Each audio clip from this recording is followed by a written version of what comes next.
Welcome all to BFantasyFootball Podcast. I'm your host Derek, and this is my co-host and my brother Marcel.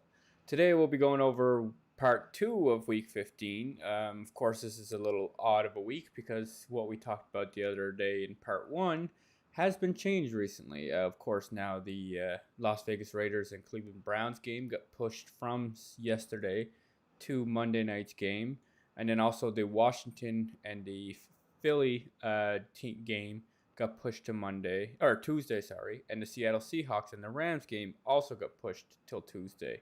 So do keep that in mind. We don't know about those players, whether they'll be on or off the COVID list. I know OBJ did come back and he's expected to play now, so do watch out for that and keep that in mind that if you have a Monday night or Tuesday night player that you have them in your flex and you're ready to go with them. Of course, we had the Kansas City Chiefs play on Thursday night after we spoke last. They won 34-28, so pretty good game. It's a good way to spend a Thursday night evening. And then yesterday, we had the Colts beat the Patriots 27-17 as the Patriots tried to come back.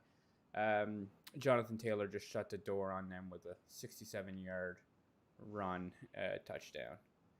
Other than that, most of the things still go as what we said last time, other than a few schedule changes. So, how you doing, Mars? I'm good, thanks for asking. Yeah, we had two back-to-back good football games there. Last night's almost got away from New England, but they were able to catch up and make it a game in the fourth quarter. But then, yeah, Jonathan Taylor's house call kind of put that on ice. So it was good football. We talked about how we didn't expect Michael Pittman to do anything. 5 targets, 1 reception for 7 yards, so we nailed that on the head. It was funny that the Colts kind of seemed to play New England's brand of football that New England played against the Bills. I think Carson Wentz only had 14 pass attempts, if I'm right. So very low. I'm pretty sure that's a career low for him in games he's played all the snaps. So it shows that the Colts might be the better power football team. Ramondre Stevenson was a bust last night, which is unfortunate for a lot of playoff managers who were hoping he could give them a game. He gave them at best 4 points in a PPR league. So I mean that's upsetting.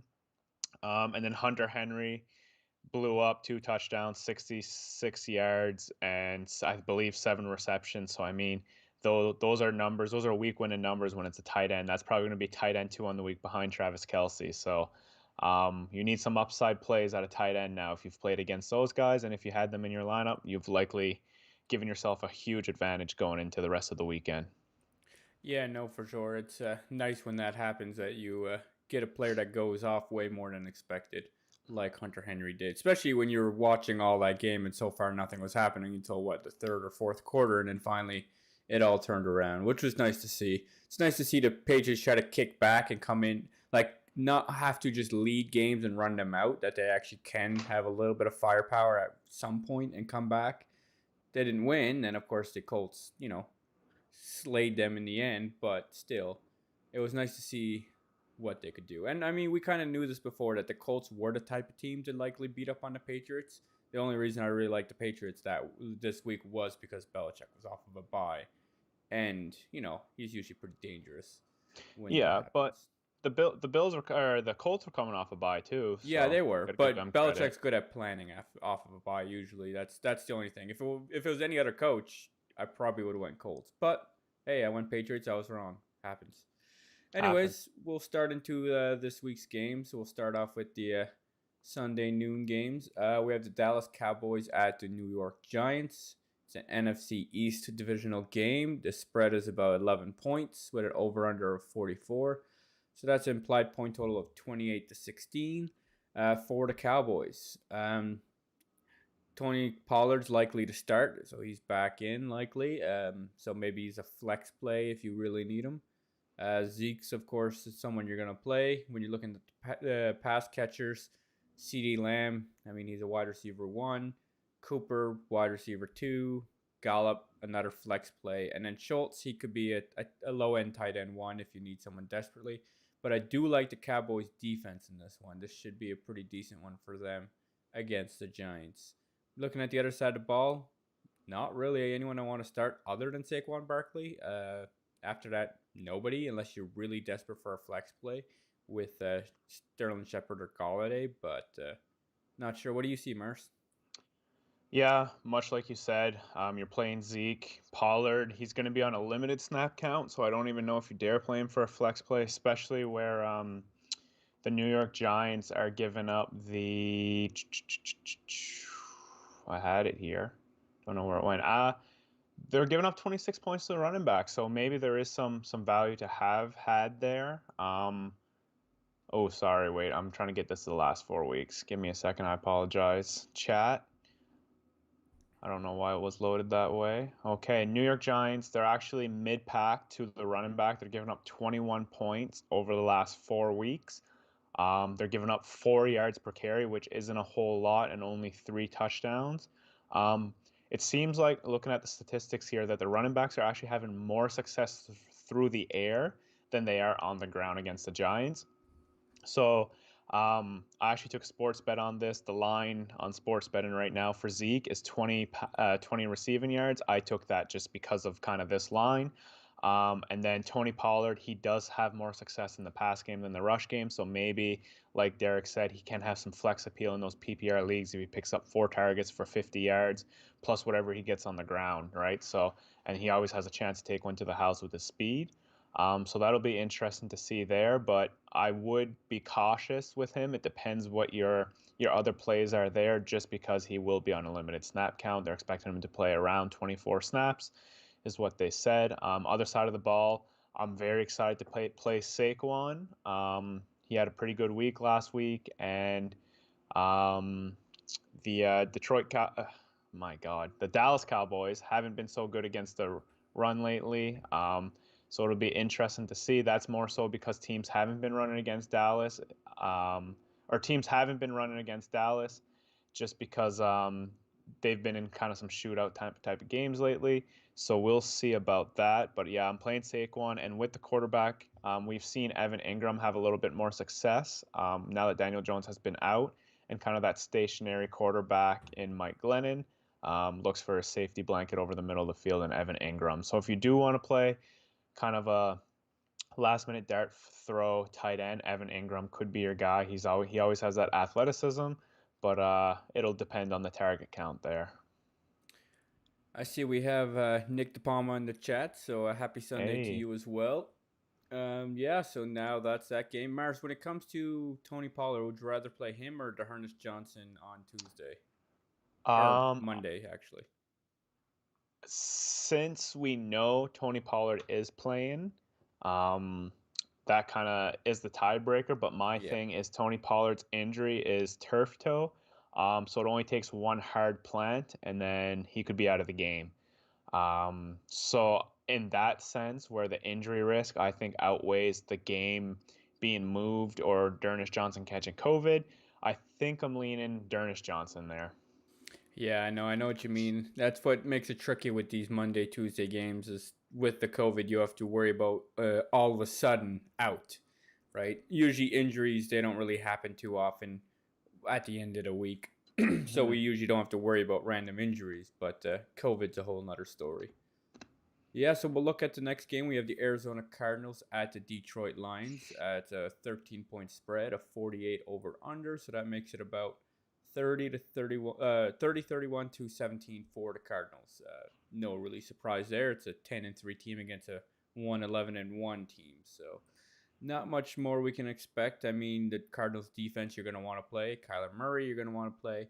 Don't forget DeAndre Hopkins is out for the likely future, well, probably the rest of the regular season, so out for likely your playoffs.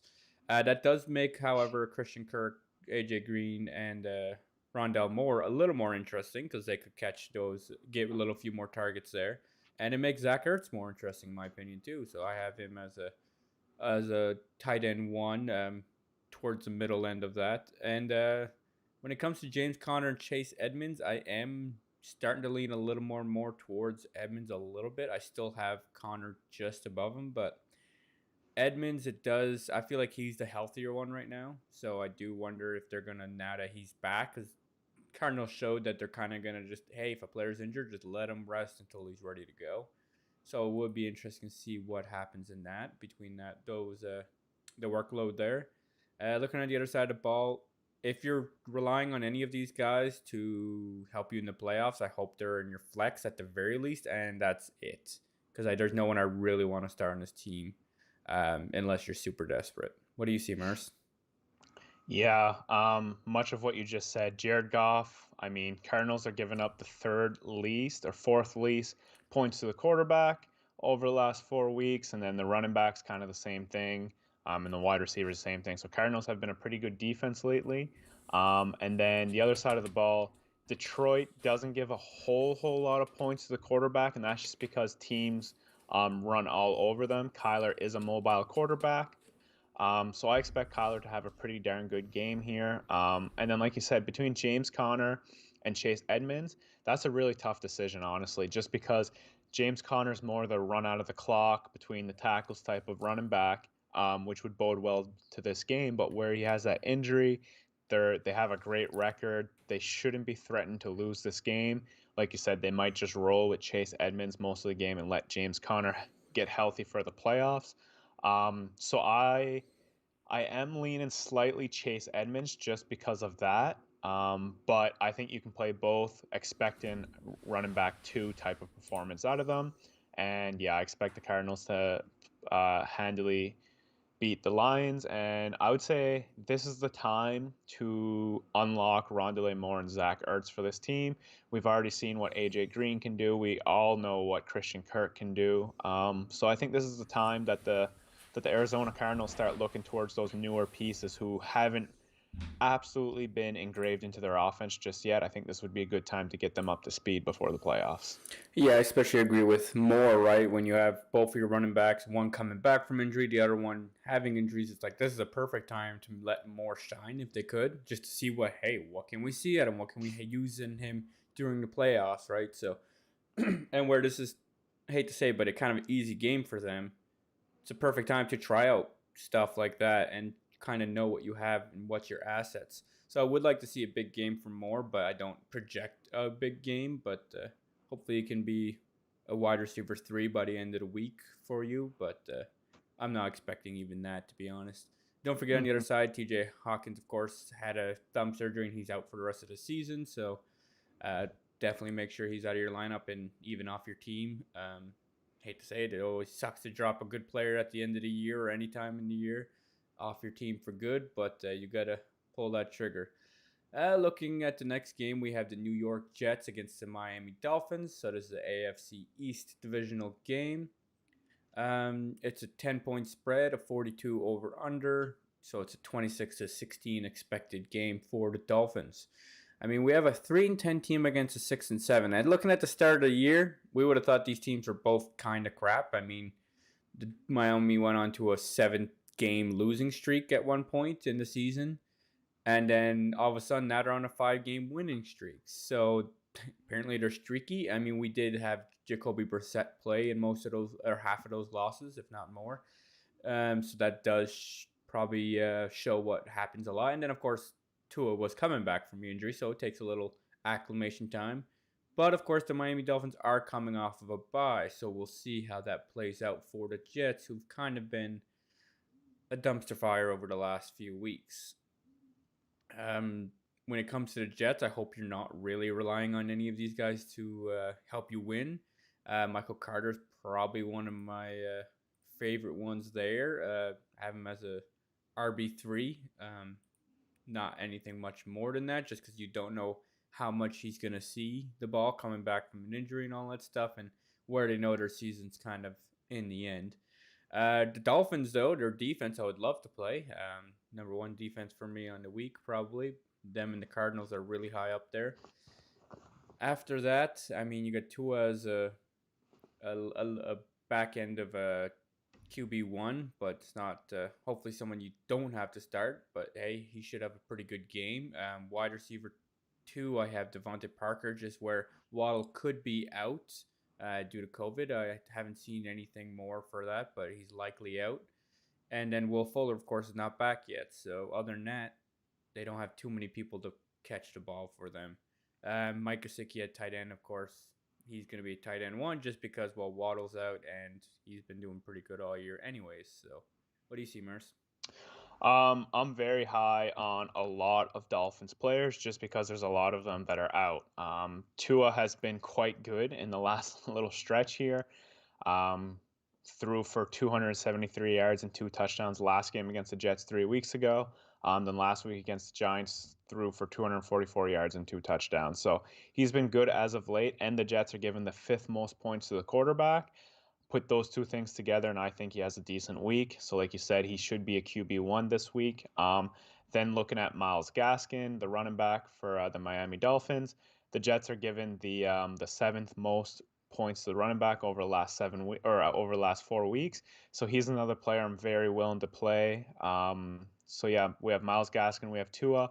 Devontae Parker now with Jalen Waddle being out and a couple other pass catchers being out. I want to play Devontae Parker. And same thing with Mike Gesicki. The the Jets are also given the fifth most points to the tight end. Mike Gesicki in games where he's been healthy. He's been targeted quite a bit, so I expect Mike Gesicki to have a really good game. So those four players for the Miami Dolphins, I'm very excited to play.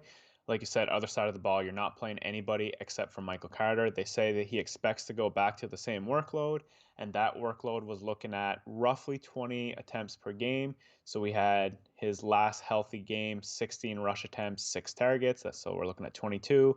The game before that, he had 15 opportunities. The game before that, he had 29. And the game before that, he had 20. So those are all things I like to look at. So just that volume alone, I'm excited from Michael Carter.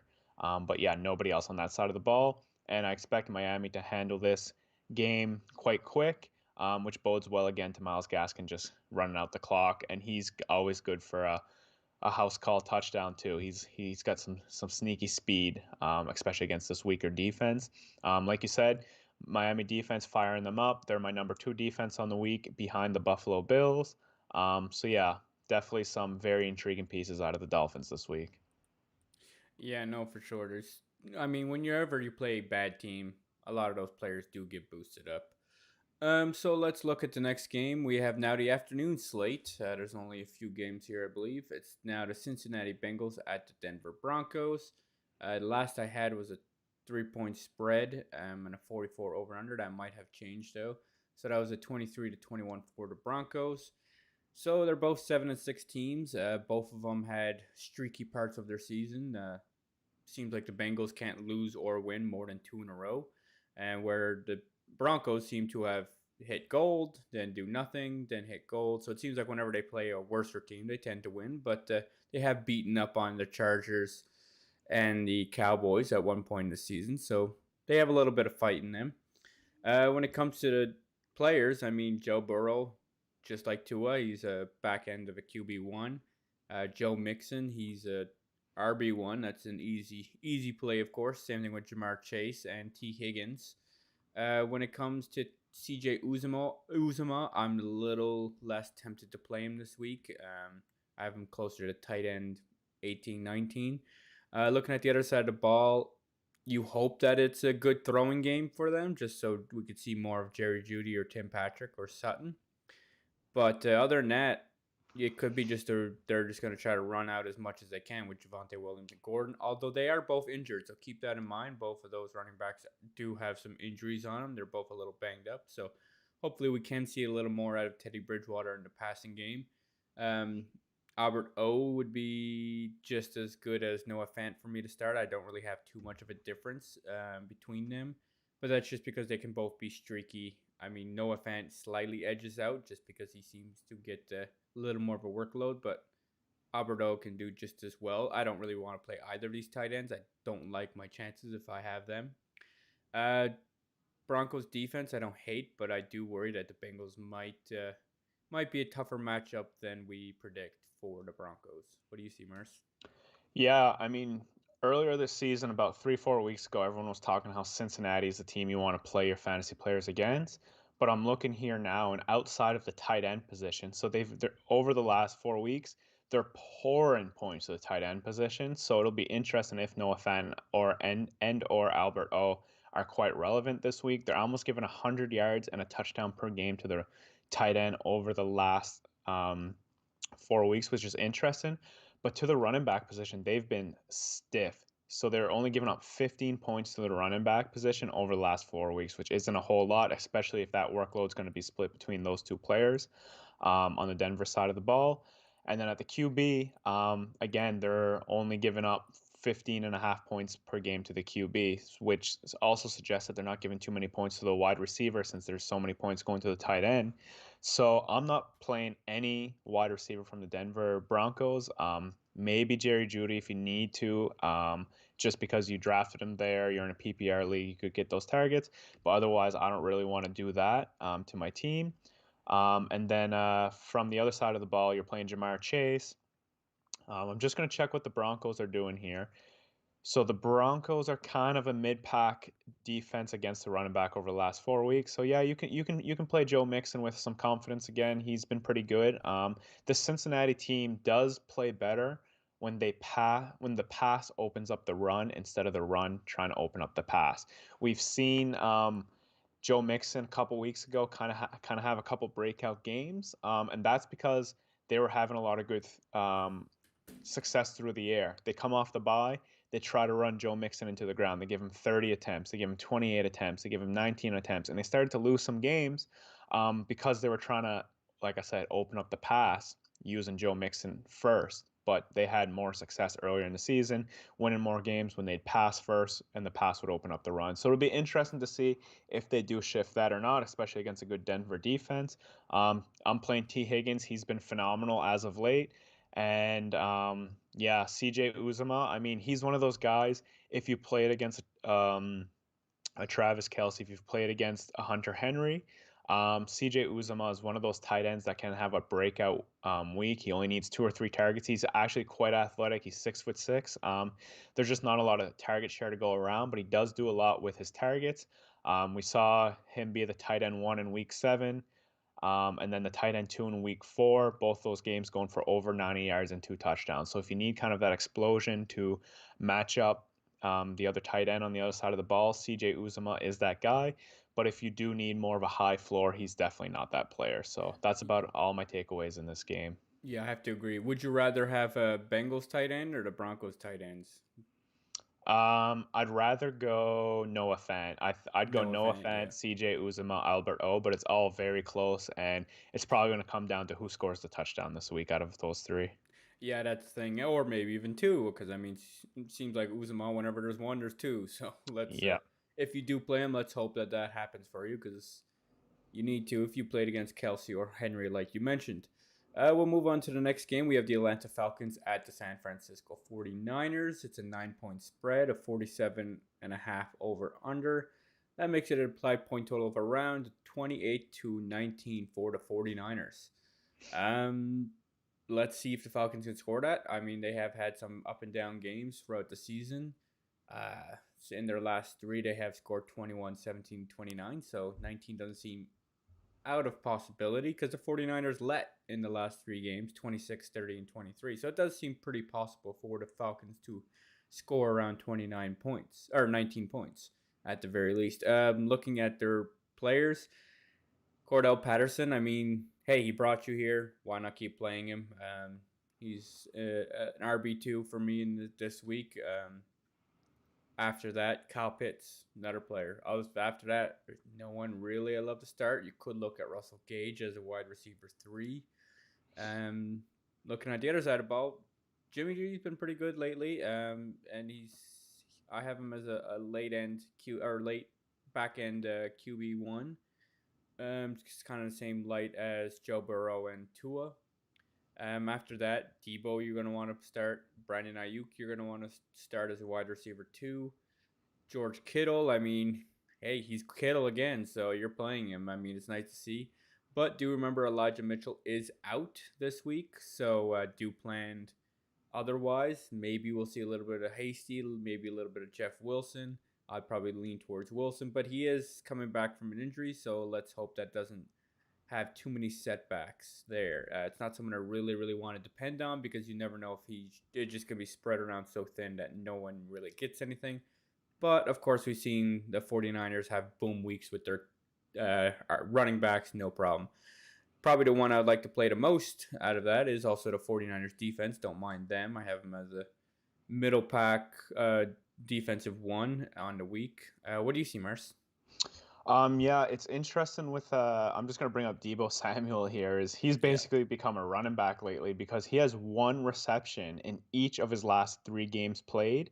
The longest going for 22 yards. So he hasn't had a game with more than 22 receiving yards since week 10. So they've really, since Elijah Mitchell's been banged up, they've really lined up Debo Samuel in the backfield. He has more than 6 carries per game, and he's also just like on the goal line, he's the guy. They're not going to Jeff Wilson. They're not going to Michael Hasty. Like they're lining Debo in the backfield, Travis or not Travis Kelsey. Sorry, they're both so good.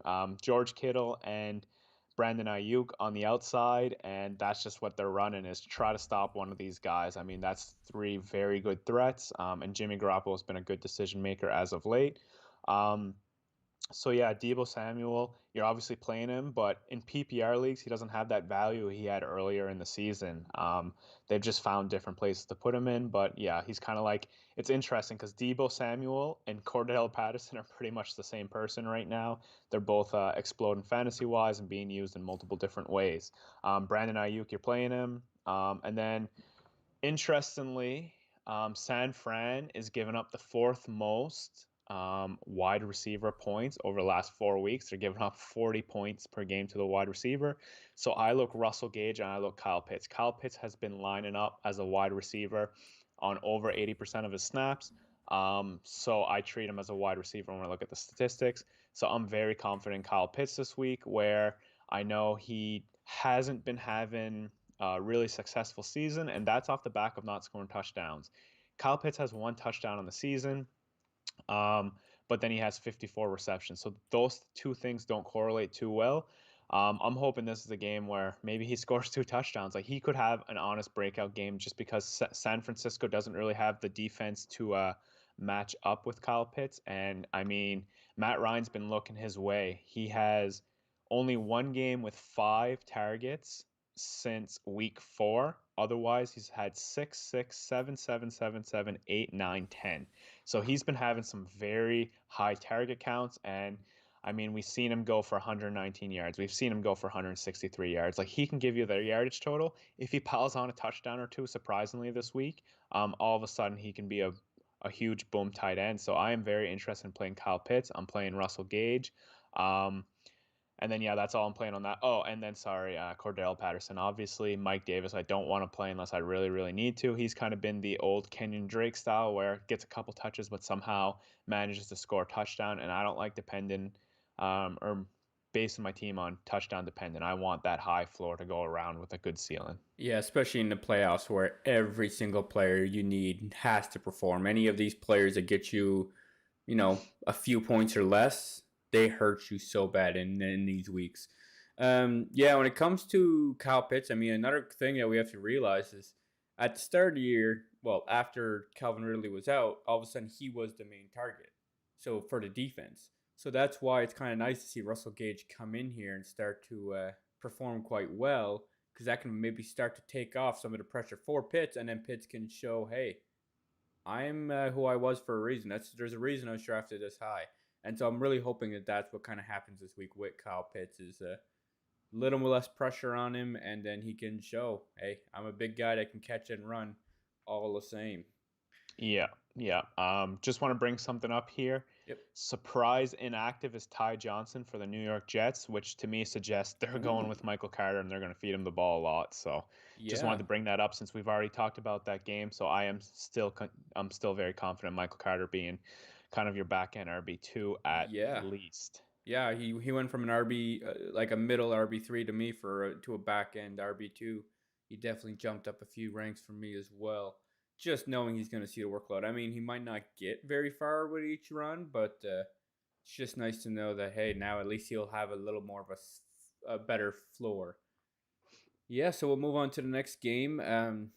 This one's an interesting game because it's the Green Bay Packers at the Baltimore Ravens. It's a 7-point spread. It's shifted over the week, of course. Just now we know more about Lamar, it's a 44 over under, so that's a 26 to 18 for the Packers. Um, so we'll look at the Baltimore side first, just quickly. Well, Lamar is supposed to be sitting out. I mean, and I think that's the right things for the Ravens to do. Get him healthy, make sure he's good, because there's a pretty good chance they're going to make the playoffs anyways. I mean, they do have a pretty tough slate to go. They have the Packers this week, Bengals next week, Rams, and then the Steelers. So they got to at least get another couple wins out of those. But I think you're going to want your Lamar healthy to be able to do that. Because if you play him this week and he gets more injured, then it's going to be even almost impossible to beat the next 3 games. It's not impossible because Tyler Huntley is not a bad play. I mean, he's won one game that was a really close game and lost another. This year he lost, I mean. So he definitely can help spell them in that position. Devontae Freeman, I do like, though, as an RB2 because he's probably going to get quite a few catches and a good amount of running. Mark Andrews, I mean, Tyler Huntley, I believe, targeted him quite heavily as soon as he came in, and for good reason. When you know a good player, you just throw to him, right? It'll be interesting to see what happens with the rest of the pass catchers. I have them as wide receiver 3 for Hollywood Brown, but he was limited in practice this week. I'm not sure if he's gotten healthier, but do keep that in mind. Looking on the other side of the ball, of course, we have Aaron Rodgers. He does have that broken pinky toe, I believe it is. But he still is a QB1 for me, no problem. He's definitely middle of the pack of the QB1s. When it comes to the running game, you like them both, but they're both just an RB2 with Aaron Jones and A.J. Dillon just because they've both been sharing that workload. Devontae Adams, I mean, do we have to say any more? And then it comes to the Green Bay defense, which I wouldn't mind starting at all either because I have them as a top 5 defense in this week. What do you see, Merce? Yeah, so I'll start Green Bay. I'm like you. I have them as a top end defense. They have back-to-back weeks of a pick six with Rasul Douglas having them both. Um, AJ Dillon, Aaron Jones, you covered them nicely. Both RB2 with upside. Obviously, they're quite talented, and they do have some volume there. Interestingly, the Green Bay Packers have been giving up the most points to the wide receiver over the last 4 weeks. Yeah, they've played the Seahawks, they've played the Vikings, they played the Rams. Those are really good teams, but then all of a sudden the Bears, they're not known to have good, great wide receivers, and their wide receivers popped off there. So just to note that Hollywood Brown is going to play. He was kind of dealing with a non-COVID related illness. And then again, Rashad Bateman, I think is a good name to bring up where last week he had his career high in yardage with 103, he had his career high in receptions with 7, and almost all of that production came with Tyler Huntley and not Lamar Jackson. So that's a good thing to note. And if I'm correct, Sammy Watkins was placed on IR. So Sammy Watkins was the one kind of taken away from Rashad Bateman a little bit. Sammy Watkins is out. So I like those 3 pass catchers with high floor, but not so much ceiling. Um, yeah, Devontae Freeman. I'm not a big fan of him just because Green Bay, they do have a decent run defense. And then I think where Lamar Jackson's not the quarterback, it's not as much of a dual threat out of the backfield. So I think they can zone in more on Devontae Freeman there. But I mean, we wouldn't be doing this show if we didn't have differences in opinions. So I personally, I'm not trying to play Devontae Freeman if I don't need to, but obviously he will get that workload. So if you need to play him, yes, play him. Alan Lazard last week showed up with 75 yards and a touchdown. That was interesting to see just because we all thought it was going to be MVS. Although MVS, Marquez Valdez-Scantling, that is, did drop a touchdown pass. He had 5 targets. So I think like if you need to play one of these wide receivers from Green Bay, MVS or Lazard, you can play them. They always have the upside of a touchdown with Aaron Rodgers throwing the ball, and Aaron Rodgers has been a stud lately from the quarterback position. So there's a lot of options on Green Bay side of the ball to play. I just don't think there's a lot of ceiling outside of Aaron Rodgers and Devontae Adams. And yeah, that's about all I have in this game. Yeah, when I kind of see the Packers, their wide receivers are very similar to the Chiefs. You got one that you trust, and then the other two you just hope for a touchdown. You hope for a big play when you look at them. So, Mars, out of the 3 running backs in this situation, you want to rank them? Who'd you have Uh, first, second, third between Aaron Jones, A.J. Dillon, and Freeman? Freeman's definitely third for me, not Third, even okay. close. Yeah. Personally, then I think I'd go Aaron Jones number 1 just because he had the red zone looks between the 20s. it was A.J. Dillon, and on third downs, it was Aaron Jones, and then in the red zone, it was Aaron Jones. So Aaron Jones kind of has the higher value opportunities, although he only saw 5 carries for a touchdown. He had 3 targets, 3 receptions for 30 yards, where A.J. Dillon was up to like 15 rush attempts. I'm just pulling it up here. So A.J. Dillon had 15 rush attempts for 71 yards, 0 receptions. So just keep an eye on that, where A.J. Dillon kind of has that higher floor. Aaron Jones has the ceiling with the touchdowns, as I said. And Devontae Freeman, I mean, they're going to have to rely on him with Tyler Huntley in the backfield. But I think Green Bay, they have a great coverage unit behind them, so they can really get after at the line of scrimmage. Yeah, no, that's definitely some good points. So I guess we'll move on to the Sunday night game. Um, kind of crazy we're already here at this point of the podcast, but the thing is because we have 2 Monday and 2 Tuesday night games. Usually this is our second last game of the week. So we have the New Orleans Saints at the Tampa Bay Buccaneers. This is the NFC South divisional games. And quite often the Saints do have the Bucks' number, especially when it comes against Brady. But we'll see how this week might be different. It's an 11 to 12 point spread, 45.5 over under. So that's 29 to 17 for the Bucks implied point total. Don't forget that, of course, Sean Payton was in the COVID protocol, so I'm not sure if he's back because there's still a Sunday night football game, so I think he might be out. So I do think that does play quite a role when it comes to it. Last time, I think it was at the start of the year, they had like seven other coaches out, I think, at the start of this year, and they did terrible in that game. They lost, I think, against the Panthers that week. So it just goes to show that, missing a coach, especially a good coach like Sean Payton, can make a difference. When it looks at Taysom Hill, I mean, I have him as a back end QB1. Why? Because he runs. I mean, that's simply the fact. They're a cheat code in fantasy for a reason. Looking at the other players, we have Alvin Kamara. You're going to want to start him. He might have not brought you here that much because he did miss quite a few games over the year, but he definitely helped you get to the playoffs. So you're definitely going to want to start him. There's no questions there. Mark Ingram, I don't really want to start. You have to get really desperate, and you shouldn't be in the playoffs if you're starting Mark Ingram, unless you're very deep benches and very deep rosters. After that, there's nobody I'm looking to play on the rest of that side. Looking at the Bucks, however, I do of course love Tom Brady and Leonard Fournette. They've showed themselves all year. So did Chris Godwin. Those guys are all top 7 at their position or better. And then Rob Gronkowski, another one that, hey, he could maybe be your punch back against someone like Hunter Henry or Travis Kelce. So let's hope that happens. And the Buccaneers defense. When it comes to the rest of the wide receivers after Chris Godwin, Mike Evans, he's still a wide receiver 2. And after that, I mean, Antonio Brown, he's still out, and we don't know his situation of ever returning. So don't even look to play him. Don't even think about him because he's someone that you don't want to think about. What do you see, Merce? Just touching on your last point, the Bucks do expect to have Antonio Brown next week. Okay. So I wouldn't drop him, obviously, because he was a really good fantasy asset when he was playing. So yeah, just to put that out there. Taysom Hill, last week he would have finished as the quarterback 22, 1 point ahead of Tyler Huntley, who only played half a game.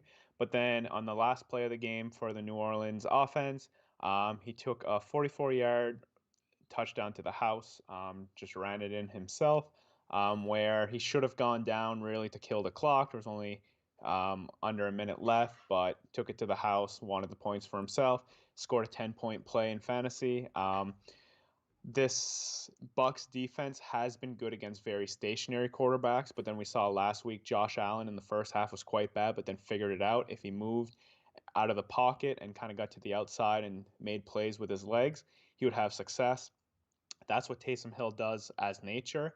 So I'm with you. Taysom Hill should have a good game, but there is a little bit of concern because he doesn't have a deep ball. He actually doesn't attempt them. He's dead last per throw attempt of deep ball rate. He just doesn't throw them. They don't really have that deep ball threat. I know Marquez Callaway, we saw him early with Jameis Winston have some success down the field, but we haven't really seen Taysom Hill throw the deep ball, so it might not open him up where Josh Allen does have that in his bag. So just keep an eye on that. Um, like you said, we're playing Alvin Kamara, but then there's nobody else on the Saints we're going to play. Tampa Bay, you're playing Lenny Fournette. I don't expect him to have as much success as he's had in terms of a high floor, but he's been good for a couple touchdowns a game lately. So if he runs a couple more in, then you're going to be happy. Rob Gronkowski, you're playing, and then the two wide receivers and Chris Godwin and Mike Evans, you're playing. And that's about all I have here. I expect the Bucks to honestly demolish the Saints here in Tampa Bay today.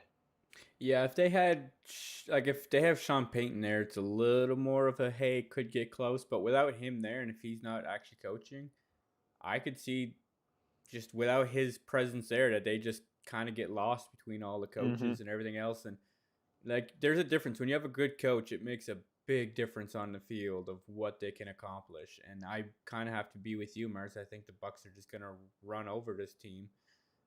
Even though they did lose against them. This is one of their three losses was against the Saints in week like 7, 8 was 36-27. But I mean, a team went up the Saints aren't the same team they were back then. So definitely I agree. Is I think the Bucks will handle this team.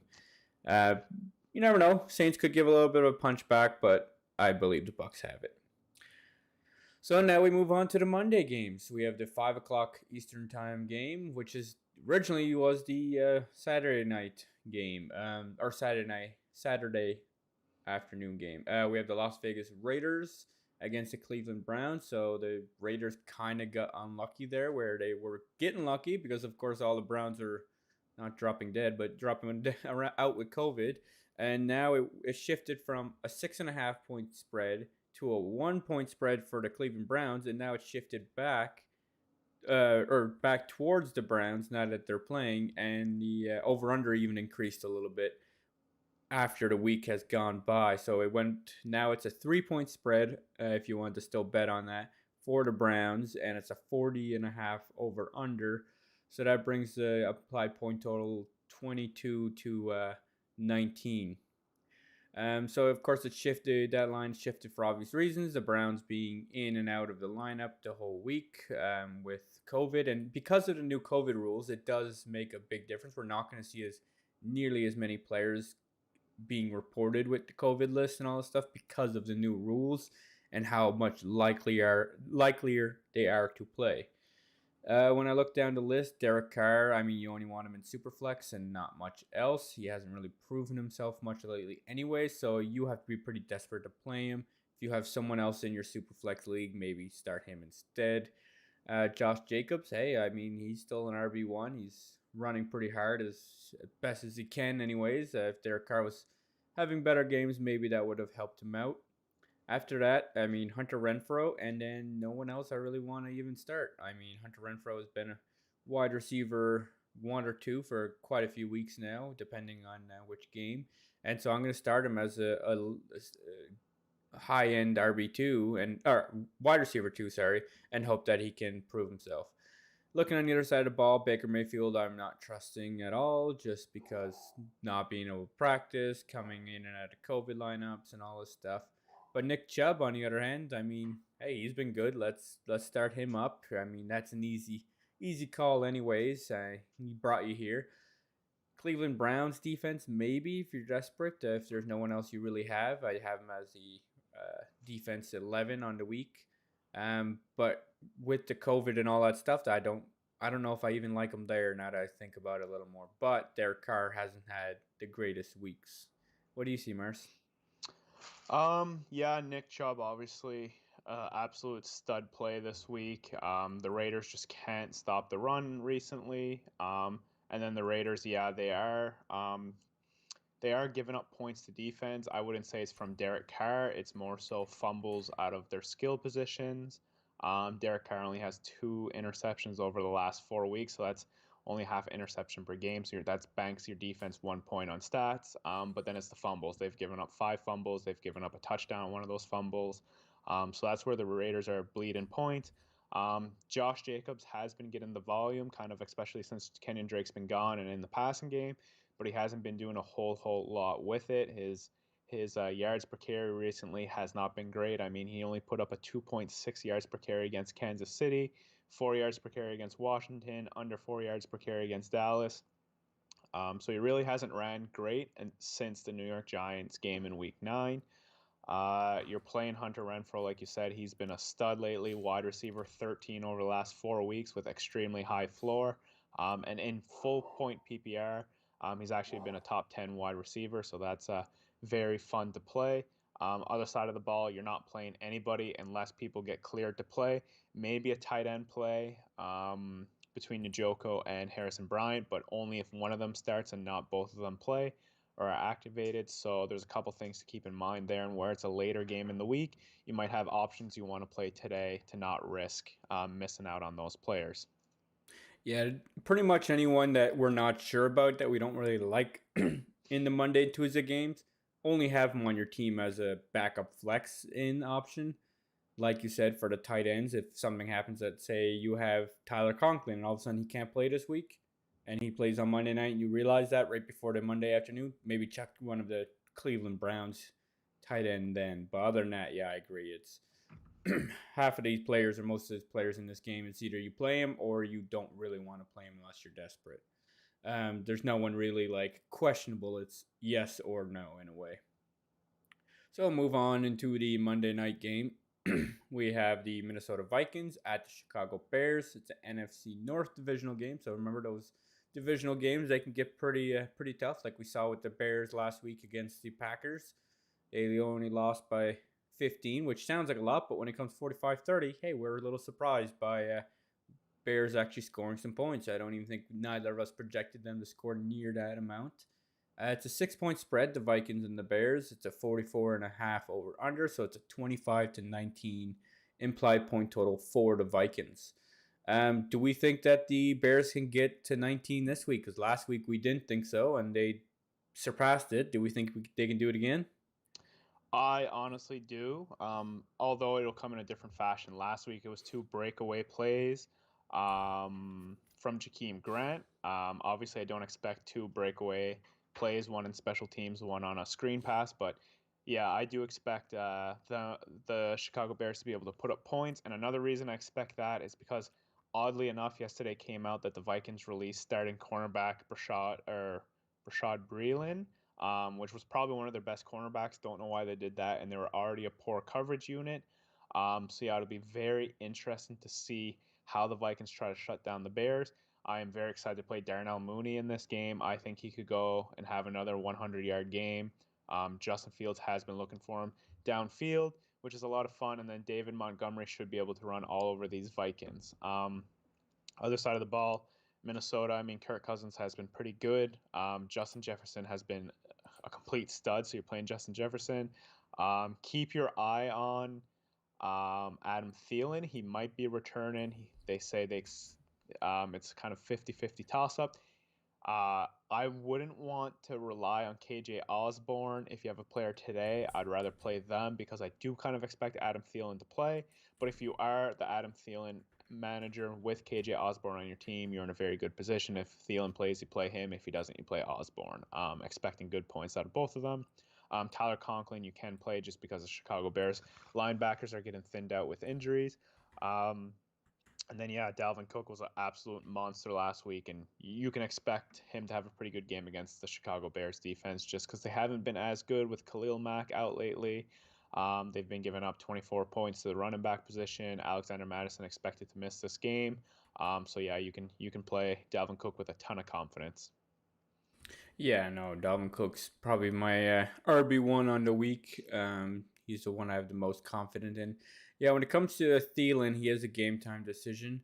Now, Maris, if you were a guy in the playoffs right now, would you rather play Marvin Jones on the Jaguars or start Thielen? Because that's one of the questions we had emailed in.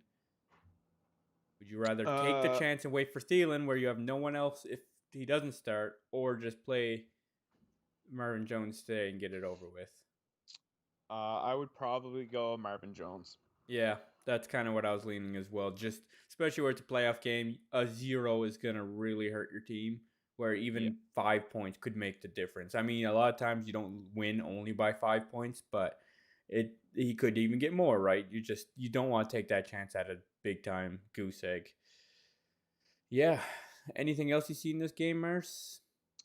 Anything you want to look No. for? You want to see any surprises? Maybe we could see a little more Justin Fields to commit to two players that we want to see come up the ranks. Um, I mean, they're I have a both rookies or second years, so it's nice to see them come up. yeah. I mean, my biggest thing is Minnesota legit or not? If they lose to Chicago Bears, then I'm done with Minnesota this year. I'm writing them off. If Yeah. they've been just such a up and down team this year. I mean, losing to the Lions, giving the Lions their only win, but then like playing the 49ers very tough, beating the Packers, like it just doesn't make sense to me. So, Yeah. Like they they got had to three learn. overtime games this year. Yeah, and then I mean they missed the field goal against the Cardinals to win at the buzzer. It was a 30 something yard field goal. They lost to the Bengals in overtime. Like they only beat the Lions by 2 in week 5. Like there's just a lot of stuff that doesn't make sense with this Minnesota team. And if they want to make the playoffs, they almost have to win out, and they got the Bears twice. This be one of the matchups. So yeah, it'll be interesting to see. I do favor Minnesota and will take the spread of 3.5 on ESPN, but my bookie has changed to a 6 point spread. So I do have Chicago covering that just because Minnesota always ends up in a one score game, and the Bears can do enough, I think, to keep this game close, but I'm not sure about win it just with all their youth. They don't have as much experience as the Vikings. So yeah, I'm gonna take Vikings to win, but Chicago to cover that 6 point line. Yeah, the Vikings, they've literally been a hard team. Just they got screwed over and then just bad. Yeah, I mean, just coin flip game decisions where all of a sudden wrong one thing goes wrong and all of a sudden it's a touchdown for the other team. And it's, I mean, one team to have three overtime games this year is kind of nuts, really, when you think about it. And a lot of other closer ones, like 34-33, like you said, against the Cardinals, where they would have won if they would have got that easy kick in there. And I believe there was Yeah. another time this year that was a similar thing where it's like, I think the Lions did not have a field goal they attempted, or maybe the Lions got a crazy field goal on that one too. Lions won on a field goal is what happened Okay, yeah, there. that's what it Um, was. Yeah, but and it's yeah, like oh no, it's Lions won on a touchdown. I'm lying. oh, was it a touchdown? No, Okay, I no knew pun there was intended, but something I'm going lying. on there. Maybe did Goff do something really bad at the end of the game or something like that? Or not Goff, Cousins. Anyways, I like they've gotten unlucky and stuff like that throughout the year. So hopefully maybe they can, prove themselves today or I guess tomorrow, or just go home and figure out the next season and come yeah, back stronger. but something that's interesting is Minnesota is given the most points to the quarterback over the last 4 weeks. Justin Fields, rushing quarterback, settled in with his options. Nick DeFalma liked that one that I was lying. I'm gonna give him a little thing in the chat. And then interestingly, Chicago's given up the third most points to the quarterback. So when I like to look at this, I expect a higher scoring game if they're bleeding points to the quarterback. So this 44 over under, I'll take the over. I expect both defenses to bleed points to both teams here. So yeah, I'm definitely excited here to watch this game. Divisional matchup, it'll be a lot of fun. Two good running backs. Yeah, it's gonna be a really fun game. Yeah, it's kind of funny how many times that Chicago has kind of been on the prime time this year. In the last like 5 weeks, they've been 4 times, or last 8 weeks, I guess, because one of their weeks was bye. So quite a few times though for a team that we don't view as being a great team, right? Like usually you have your oh, okay, yeah, I'm a little slow on getting jokes sometimes, but anyways, we'll move on to the Tuesday night games. So we got two of them this week, only because of course, yes, I love punts too. If I was actually quick enough to understand them. We'll look at the Tuesday night games. We got two of them this week just because of the darn COVID pushing everything around. But hey, I guess it gives us another night to have something to watch. And it kind of gives you a spell if something happens to one of your Monday night games. Now you have someone playing on Tuesday that you could put in there. But it also goes the other way where if one of your Tuesday night players doesn't play, then you're kind of crap out of luck. So we'll look at first the Washington football team versus or at the Philadelphia Eagles. It's an NFC East divisional game, and this kind of for the second place division team. I mean, they're both 6-7. They both only have NFC or divisional games left. So let's see what they can do out of that. It's a 6.5 point spread. It shifted over the week from a 4.5, and it's a 42 over under. So that's an implied point total of 24 to 17 ish for the Eagles. So it obviously got better for the Eagles, which kind of surprised me considering Washington only got healthier since then, since the spread. But we'll see. Um, but it was at 1.9 point spread this week. So that's another thing with these COVID things. It might even be worth looking into when you're about to bid. Look for the best line all week, right? Because at one point it was a 9 point spread. You would have took Washington. Then, if you would have known that it was going to get pushed and that Heineke would be back at that point instead of them starting whoever was behind them. And so we believe Terry McLaurin is going to start, but he's using concussion protocol, so we'll see. Other than that, Antonio Gibson, you're starting. Sorry about the dogs. After that, no one else really wants to start after Antonio Gibson and Terry McLaurin. And even McLaurin, to me, is only a wide receiver 3 this week. Looking at the other side of the ball, Jalen Hurts, he's expected to play now. He's been looking better and better. I do believe these couple extra days rest do make it a way that he could play. If it would have been on, I think this was a Sunday game. Yeah, if it would have played on Sunday, I wouldn't have been surprised to see Gardner Minshew out there. But now that they had a couple extra days rest and Hurts got a few more reps in, I believe he's going to start, and he's a QB1 to me this week. Dallas Goedert, tight end 1. And the defense, the Philly defense, I really like as well. I mean, I liked them better earlier this week when Washington was going to have a bunch of their players out. But now that the COVID protocols and all that stuff have shifted and the game got shifted, don't love them as much, but still a defensive 1, no problem. After that, there's no one really I love. I mean, Miles Sanders, you can put him in there as an RB3 and hope that he can do something. After that, nobody I really want to start. What do you see, Mars? Yeah, interestingly, Philly has not given up a touchdown to a running back, both on the ground or in the air, over the last 4 weeks. So Antonio Gibson, although he is expected to get tons of volume, his upside might be capped in this game. Divisional matchup, Washington wants to run the least plays possible and just drain the clock and dominate time of possession. But it will depend who the quarterback is. I mean, if Taylor Heineke still misses this game, then they have to go to Antonio Gibson and just hopefully win the game with him. So yeah, I'm not playing anybody on Washington other than Gibson if Heineke misses. If Heineke's there, I am willing to play Ricky Seals-Jones and Terry McLaurin if he's cleared concussion protocol. Philly side of the ball, again, Washington limits the time of possession to other teams, but they have been bad against running quarterbacks. They've been really good against stationary quarterbacks, but when the quarterback puts the ball, tucks the ball away and starts to run, that's where this Washington defense kind of falls apart. We even seen them beat Tom Brady just because they're good against stationary quarterbacks. But then last week lost to Dallas, who has kind of a more mobile quarterback, and Dak Prescott beat the Raiders, who has a stationary quarterback and Derek Carr. So it's been a trend this year, and when I look at the rushing to passing totals, the trends kind of align there. So I am excited with Jalen Hurts this week. Dallas Goedert could be a good play, but Washington does have very good linebackers and have been giving up the 5th least points to the tight end. So I know a lot of people want Dallas Goedert to be great. He was great in their last game played against the Jets. But it's hard to say what he will do there. And then this Philly backfield, I mean, there's 1,000 different running backs that they chuck in and out of the lineup. So just keep an eye on that. But you could run on Washington early in the season. We'll see what happens here. Over the last 4 weeks, they've been giving up the 12th least, or I guess that would be 20 least points against. So they've been kind of tough against the run lately. But I mean, Josh Jacobs didn't have a good game against them. The Seahawks running backs are horrible.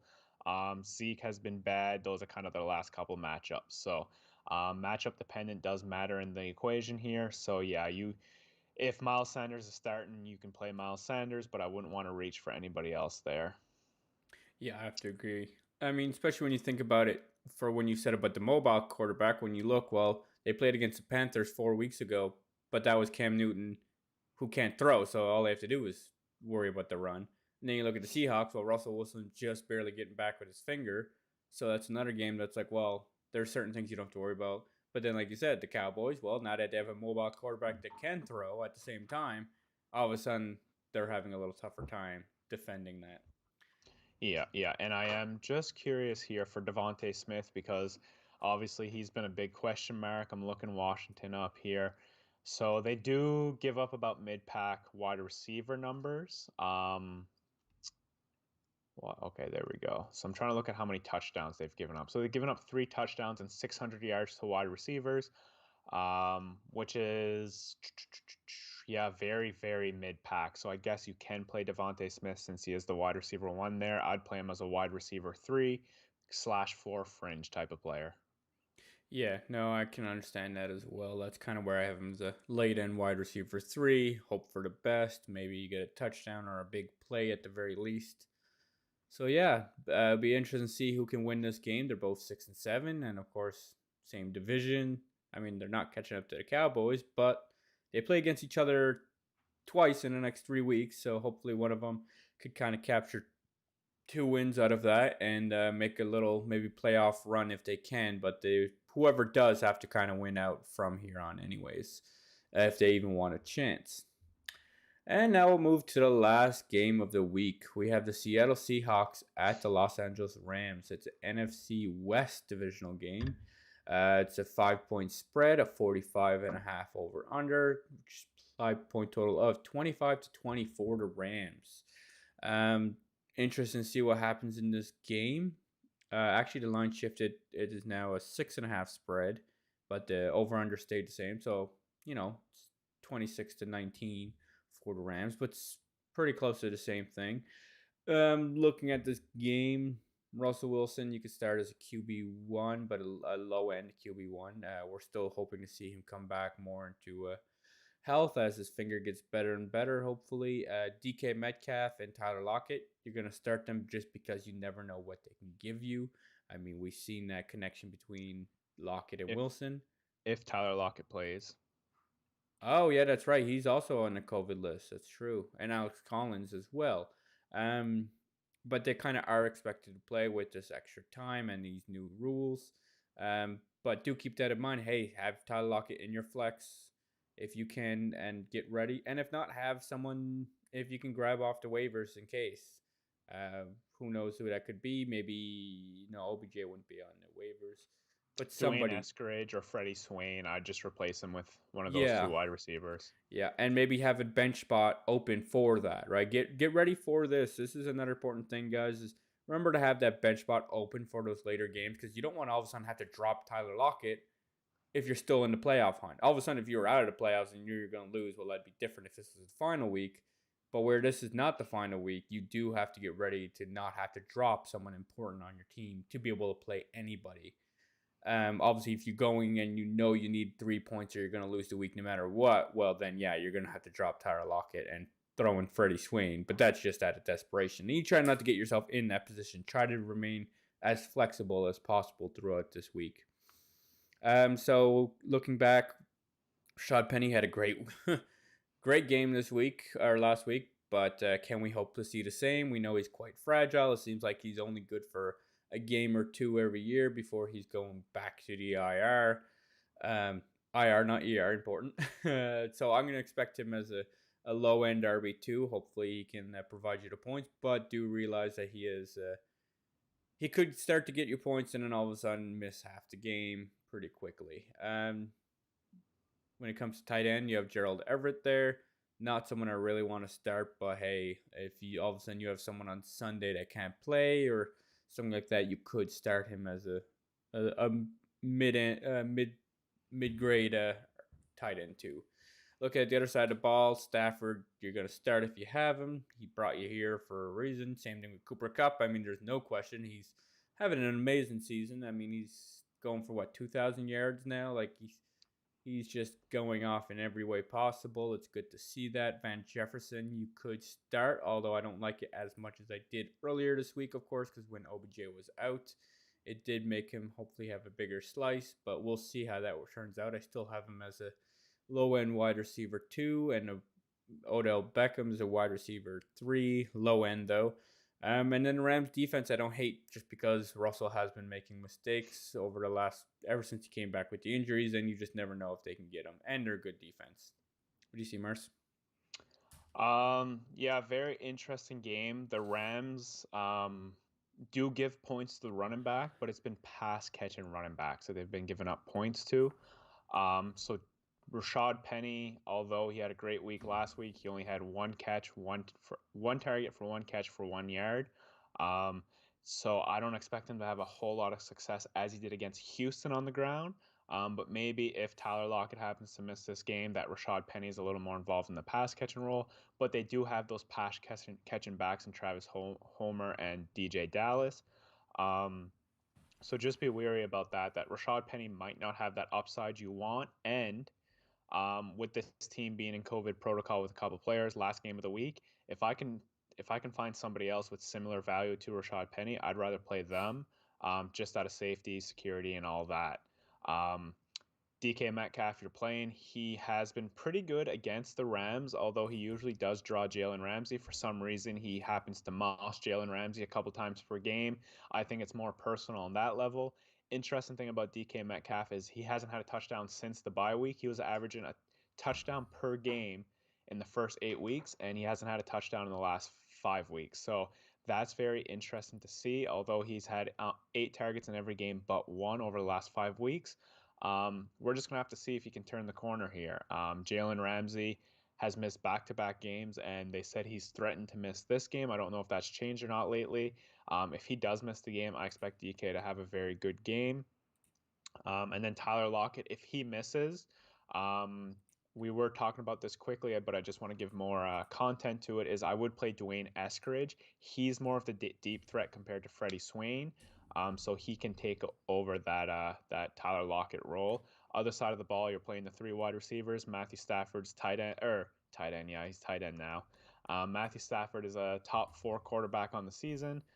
Depending on the league you play, some of them he's top 5. So yeah, you're playing Stafford. He's pretty good for 3 touchdowns a game across the season, and then roughly 300 yards. And this Seattle defense bleeds points.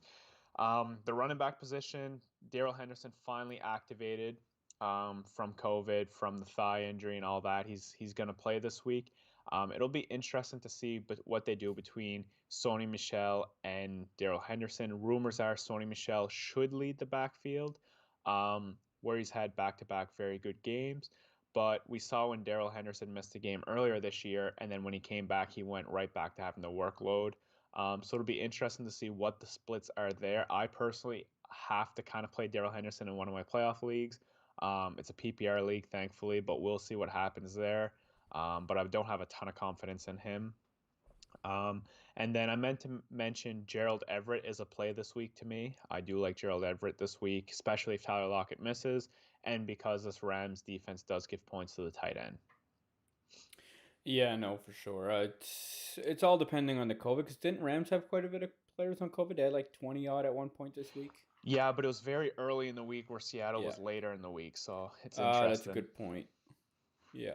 No, it's kind of concerning. This game, I don't really want to bet until the last minute because you don't know what's gonna happen. Right, all of a sudden, Russell Wilson might come out with COVID. Right, like so, it's something that you wouldn't really want to bet on, but you do want to be ready. So that's just a reminder: is if you have a tiebreaker, try to play towards the players that you know are going to play today, just because it gives you that extra time. Other than that, try to remain, like some people say, fluid as water, remain water. And maybe even best if you have someone that you know you're not going to want to play this week. Let's say you have a who would have played earlier today. If you have a Chenault on your team, maybe drop him now before his game starts, so that way later in the week, all of a sudden, if you need a Monday or Tuesday night player because someone's out with COVID, you have that free bench spot to throw in there. Because right now we have to make sure our teams are playoff ready, so have people that they're going to either play for you or it could be a very high upside. Other than that, get rid of them. There's no you got to really skinny up that roster if you haven't already, and maybe even have that free bench spot to be able to pick someone up last minute. Anything else, Mars? Yeah, just when it comes to playoffs, you don't worry about next week ever. Yeah. There's no depth play, there's nothing in playoffs. It's this week, and then next week you figure it out, and then next week you figure it out. So, yeah, if you have kind of those depth wide receiver 3-4s, and you have a player like Tyler Lockett that might be playing last game of the week, you got to drop those depth pieces and just be ready to have a pivot play at disposal for you. Yeah, and even when it comes to that, like maybe even instead of having that wide receiver 4 or 5 that you could have on your roster, might be best to drop them now and even pick up someone else as a running back as well, or someone that could you have a lot of upside if someone gets injured or is out with COVID, right? Like a Dearness Johnson's not a bad idea to have because Kareem Hunt is, out this week, and I think even a couple more weeks. And if something happens to Chubb, well, Dearness Johnson could really jump up the ranks and you don't really want to fight for him. But I'd rather have that free open spot if you know you're playing in a Monday or Tuesday game as well. Yeah, Yeah. so that covers up Um, most things. Anything else, Mars? Yeah, I have a bunch of sports betting lines I went through this morning, so this is going to be a rapid fire, so take what you want out of it. Nice. And then Derek, if you want to cut me off and say you're not for that, just let me know, just so everyone No, has go the for it. both sides of the opinion. So I have Ben Roethlisberger throwing more than 2 touchdowns. He's been on fire lately. Um, Chase Claypool having over 56 receiving yards, been on fire lately. And then this one, I know you're not high on him as I am, but I have Julio Jones for more than 52 receiving yards, just from that same game, that Tennessee Pittsburgh game. So how do you feel over those three bets, Derek? So let's see. I'm gonna look at the what's his name? That last one, the Jones one Julio. first. Julio Jones. Where are you in my projections? I have him going for 59 yards. So that's 7 yards over the bet. Yeah, so that's a close one, but hey, it's over. The other one you said, Chase Claypool Claypool. over 56. Over how many? 56? So I got him at Yeah. 63 yards. Mm-hmm. So that's And just then over. Ben Roethlisberger over 1.5 touchdowns, so two or more, I Ooh, I guess. like that. Let's see what my projections actually are. Da, da, da, da, da. Whew, I got a 1.7. It's close, Yeah. but hey, I mean, I So haven't projected closer to 2 than they do. yeah. Yeah, that one's a little tougher. I would have thought it would have been easier until I looked at my projections, but yeah, that's why you have projections, right? Something to fall Mm-hmm. back on to actually look what you think in each game and how it kind of Um. breaks down. Yeah. And then now I'm just gonna rapid fire kind of my team props. So Arizona Cardinals, I just have them straight up beating Detroit Lions. The line was a very good line, so I ignored that. Buffalo, I have them beating Carolina. The line was very good, so I ignore that. Dallas Cowboys, again, line was very good, so I ignored that. Then Houston versus Jacksonville, the over under is 39. I took the over. I was excited about that one. I think this is a game that will have a lot of points scored because Houston's defense isn't that great. And then again, the Jags kind of mid-pack defense, but Houston's offense has been able to move the ball with Davis Mills and that pass and attack. So I am interested in that over. Pittsburgh Steelers, I have them beating Tennessee and covering the -1 line, so they just have to beat them. Um, San Francisco, I have them just straight up winning on the money line against the Falcons. Green Bay, I have them winning and covering the 7 point spread against the Baltimore Ravens. Cleveland, I have them winning and covering the 3 point spread against the Raiders. Minnesota, I have them winning and covering the 6 point spread. Although I said I had Chicago, I guess I took the difference here. Seattle, I have them covering the spread of 6.5 points against the Rams, but they just have to cover, so they don't technically have to win. I'm not sure who's going to win that game because Russ does seem to step up in the big games, and this is going to be um, a showcase game. The Saints, I have them covering against Tampa Bay, but that was before I knew Sean Payton was out, so I switched that to just Tampa Bay winning. Don't like the line of 11.5. Don't know what side that's going to go. And then Miami Dolphins, I have them winning and covering the 10 point spread. I think Miami will dominate the Jets today. I don't even think the Jets can move the ball on this defense. Just the things that Zach Wilson does well, Miami takes away. And then they're very good again against what he does poorly, so that just adds so much value to that Miami defense. I have Trevor Lawrence for more than 19.5 completions. I know he's only done that in about 50% of his games, but I expect this to be a good Trevor Lawrence game. James Robinson over 18.5 receiving yards. Carlos Hyde has been ruled out, so James Robinson should get some targets here and have a decent receiving game. I have Marvin Jones having more than 44 receiving yards, Laviska Shenault with over 3.5 receptions. And then the last one is Trevor Lawrence with more than 14 and a half rushing yards. And then I took, um, yeah, that's all my lines on the day. Yeah, no, like most of them. When it comes to that Texan, what was the over under, and did you take the over under? I took the over. The over under is 39 points. I took the over Texans versus Jacksonville. Okay, because it's kind of funny. Both of the teams, they've both only scored 14-7-0 and 14-0-13 in the last 3 weeks, but they've also allowed like 30 points each in their defense. So I'd be curious to see who wins out there, the defense or the offense. It'd be nice to Yeah, see and the Jaguars bounce I back without Urban Meyer. That's kind of what I'm hoping for. I really would like to see a game that shows life, especially for Trevor Lawrence. It'd be nice to yeah, see him come back out and hey, show why at least a couple flashes in this game of why he should have been drafted number one. Because so far he hasn't really showed that many. There's no ceiling plays that we really like to see, which usually we want out of a quarterback that is drafted and touted so highly. So let's hope we can get a few of those in. Because if not, maybe Davis Mills is a better quarterback between these two rookies. who knows? But uh, week one, Texans against Jacksonville, 58 points you scored. have to So that's 18 points more than this line. So I'm taking Yeah, it. when it comes to Davis Mills, you have to realize this is, I think, the one he's just played a few more NFL games than he has played in college. Yeah, Like which is he barely hilarious. played in college either. He was supposed to be someone that needed time to come to the NFL and kind of learn behind someone and have some time. But he got thrown right into the wolves where Tyrod got injured week 2 against the Yeah, Browns. So he was kind of thrown into the fire pretty quickly, but only playing like a handful of college games. So it is kind of interesting because he hasn't been god awful this year. He has had a few games that hey, not so bad.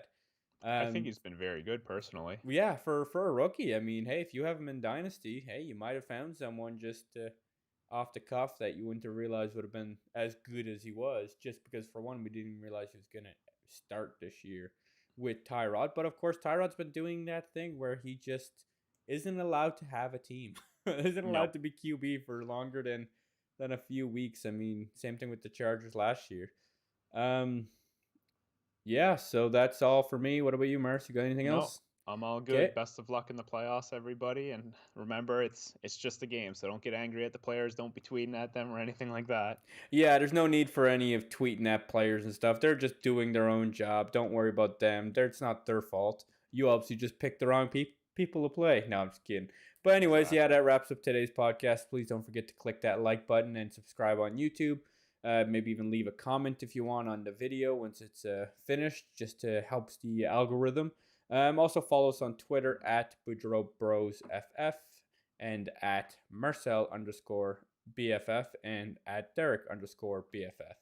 And please don't hesitate to reach out to us and ask any questions, start, sit, rankings. Not really trades at this point, I'm assuming, because most people can't trade. But yeah, so happy playoffs, quarterfinals. Like Marcel said, play each week to win because we want to see you again next week. Yeah, thanks and see you next time.